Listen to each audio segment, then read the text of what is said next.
गोलाइमा यस्तो छ 6 नम्बर 8को सिमानामा रानीगढबाट जङ्गलबाट ठुलो भेला आएर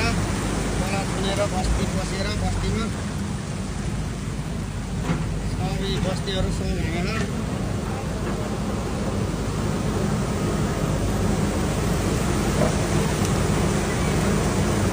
गोलाइमा यस्तो छ 6 नम्बर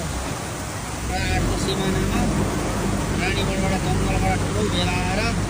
खोला थुनेर बस्ती पसेर बस्तीमा सबै बस्तीहरू सब भाँगेर